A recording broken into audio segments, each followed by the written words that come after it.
All right, appreciate everybody being here. Looking forward to getting this week cranked up here against Bowling Green. They're coming off a 28 to 27 or 27 to 26 win against North Dakota. They're 1-1 on the year.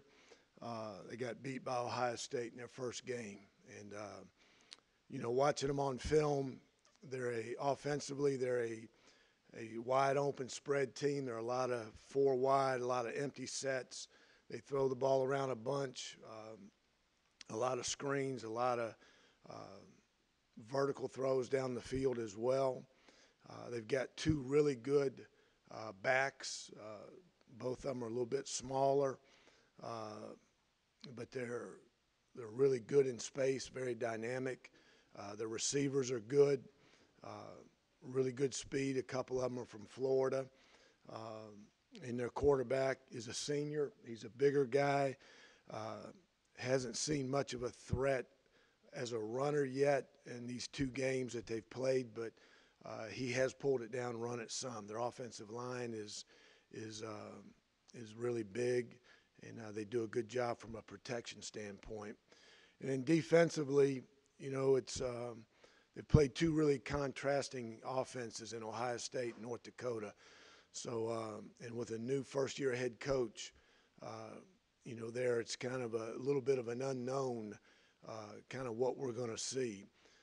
But their inside players are big, 300-pound guys, and their defensive ends look about like us, 6'2", 6'3", 225, 230-ish. Their linebackers can run. They're really fast. And then the secondary is really good also. So I think they're solid in the kicking game. So going up there, they had the tradition of Bowling Green, the past success that they've had. It's going to be a really good football game. So, but again, like I always say, we've got to correct our mistakes.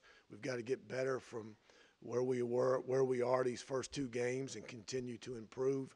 I think we improved in some areas from the first game to the second game, but we still have a ways to go in correcting some of our mistakes and getting better and more consistent in some areas. So, but looking forward to this game, looking forward to the challenge again of going on the road and playing a really good MAC team. So I'll open it up to you guys.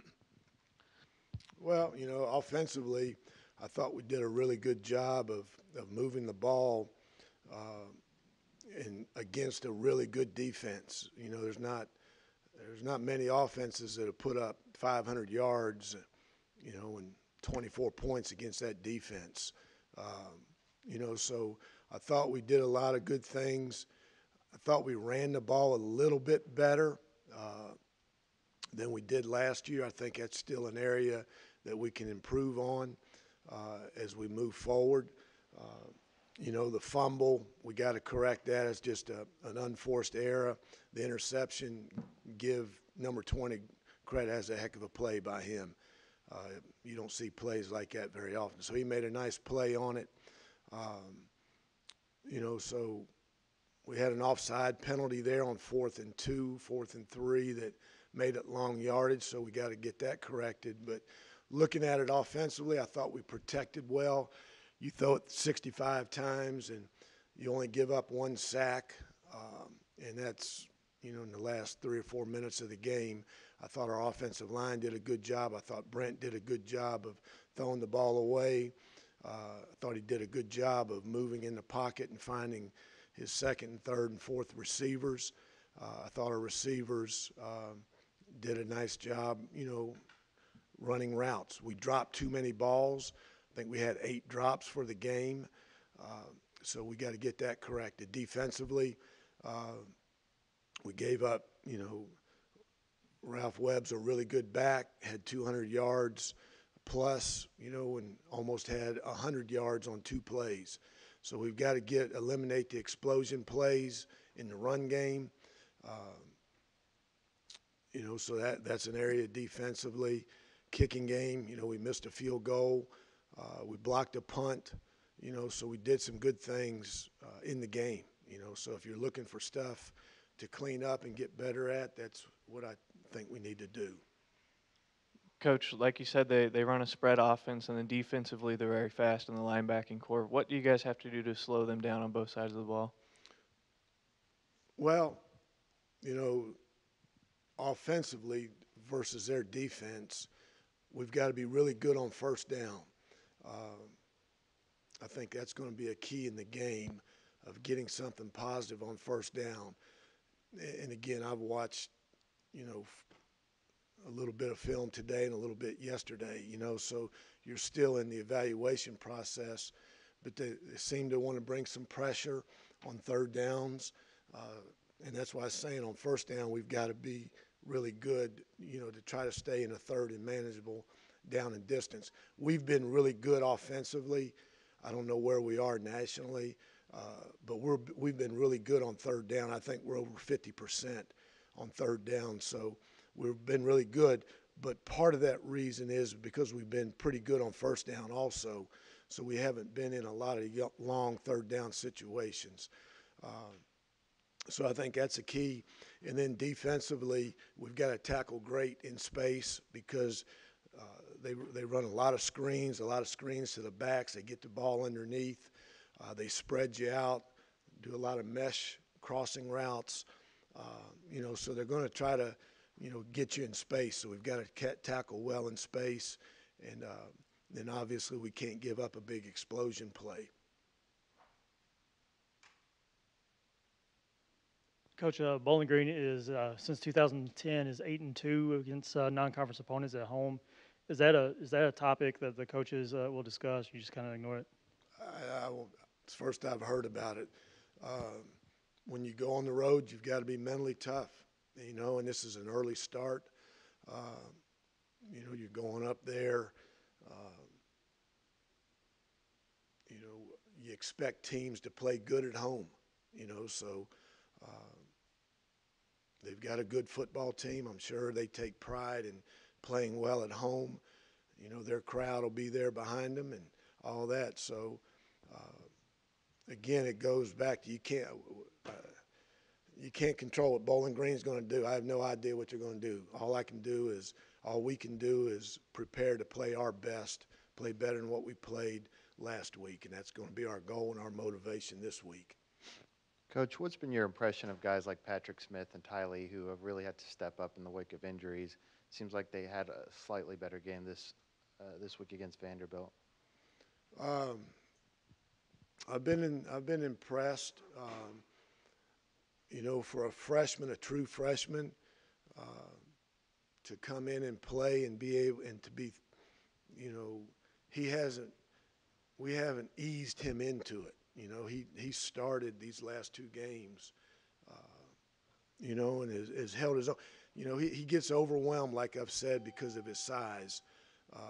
He gets overpowered a little bit, but he's got a great competitive spirit. He competes. He listens. He's coachable. He works. He made a lot of mistakes against Vanderbilt, but he did some good things also. Patrick is becoming more and more consistent each day. He made some nice plays. Saturday made a nice touchdown catch there. Had some nice back shoulder throw and catches. He works also. He competes. They're not a finished product by any stretch of the imagination, but they've got a great attitude and they work every day to get better, and they're getting better every day. Coach, how do you get your guys to kind of sure things up in all aspects of the game, whether it's fumbles, interceptions, missed tackles, everything of that nature? Well, like I said, the interception, it was a great play on his part. You throw it 65 times. We've thrown it over 100 times this year and had two interceptions. And, one was a heck of a play and against Vanderbilt by their guy, and the other one was a little bit of miscommunication, on the route in the first game against Alabama A&M. So I think we've done a great job protecting the ball in the passing game. The fumble there by Reuben, inexcusable. it wasn't a great hit, anything like that. We just the ball security. So we got to do a better job of coaching that and making sure that Ruben protects the ball and is more cognizant of ball security in those situations, because it's the first drive of the game. We're driving down there, on the plus side of the field, and we turn it over, and now the defense starts on the 7-yard line. So we've got to get better at that, But it's our guys. They take pride in getting better, and I don't have any question that we won't get better this week. Coach, how will the early kick time on Saturday affect you and your staff's preparation for the game on game day? I told our team wrong yesterday. I thought it was at 11 o'clock Eastern start and 10 o'clock on our watch, and then they told us this morning it's 12 o'clock Eastern. So we played a bunch of 11 o'clock games last year. You got to prepare for that during the week. You got to get your rest. You got to hydrate. You got to eat Sunday, Monday, Tuesday, Wednesday, Thursday. You can't wait till Friday night because you're not going to get much sleep on a Friday night. So that's just part of the mental preparation that you have to prepare for in this week's game. Every kick time is going to be different, so you can't let the start of the – you got to prepare for it now, because you can't come out and, still be tired or sleepy, because you'll end up getting your butt beat if you do that. So we talked about it yesterday, so we'll be prepared for it.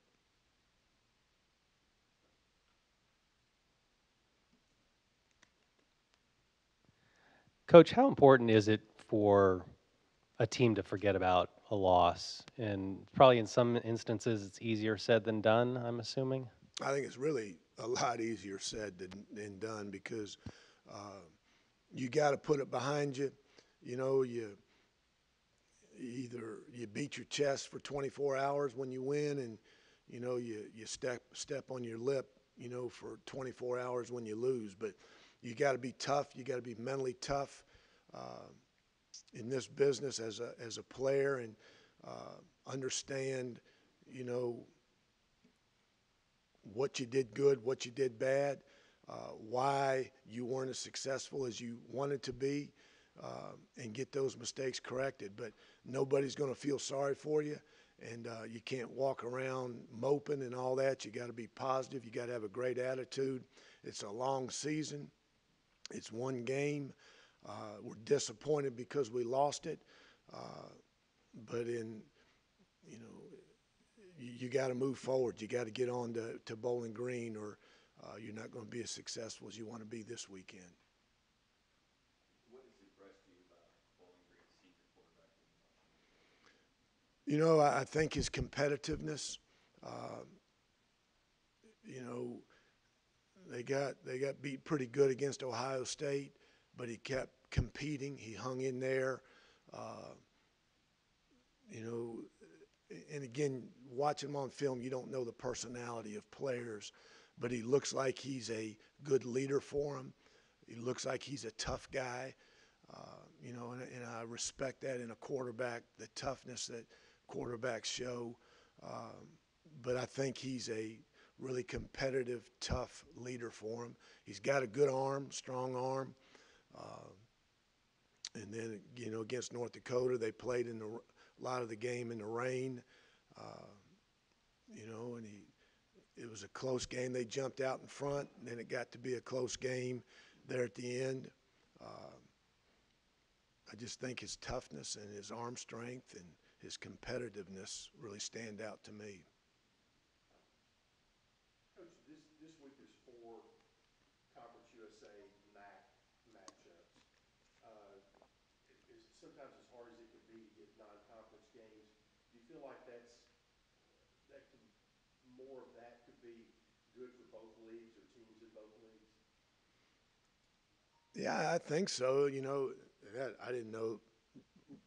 I was just worried about us, but a lot of our bowl tie-ups or matchups are Conference USA against MAC opponents.